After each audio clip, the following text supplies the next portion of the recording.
ప్రభువు నామమునకు స్తోత్రం కలుగునుగాక.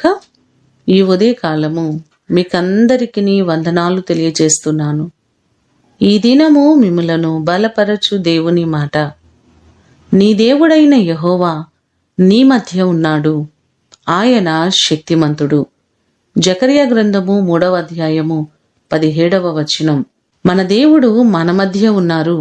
ఆయన శక్తి కలిగిన కార్యములు చేసే దేవుడు. ఆయన శక్తికి పరిమితి, కొలత అనేటువంటిది ఏదియూ లేదు. హెబ్రీలకు రాసిన పత్రిక 7వ అధ్యాయము 25వ వచనాన్ని చూస్తే, వారిని సంపూర్ణముగా రక్షించుటకు శక్తిమంతుడయ్యున్నాడు అనే మాటలు మనకు కనబడుతున్నాయి. దేవుడు మన మధ్య ఉండి, మన పక్షముగా ఉండి అద్భుతాలు చేయడానికి ఆయన సిద్ధంగా ఉన్నారు.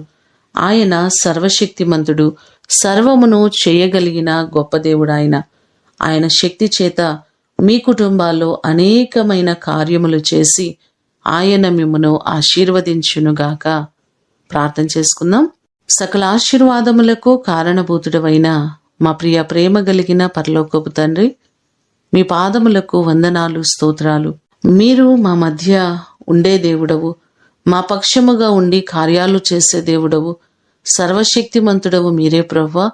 నీ కృపచేత మా ప్రియులెల్లరినీ మీరు జ్ఞాపకం చేసుకుని, దేవా, నీ శక్తి కలిగిన కార్యాలు ప్రతి కుటుంబములో మీరు జరిగించండి. ఏ కార్యముల కొరకు వారి ఆశతో ఎదురు చూస్తున్నారో ప్రతి వారి కార్యములలో సఫలతను మీరు కలుగు చేయండి. నీ కృప కలిగిన హస్తాలకు ఈ దినమంతా మా ప్రియులెల్లరినీ అప్పగిస్తున్నాం. నీ కృపాక్షేమములు ప్రతి వారికి మీరు తోడుగా ఉండి, నీ శక్తి చేత వారిని మీరు దీవించి ఆశీర్వదించమని యేసు అతి శ్రేష్టమైన నామమున అడిగి వేడుకొని పొందియున్నాము తండ్రి. ఆమేన్. దేవుడు మిమ్ములను దీవించునుగాక.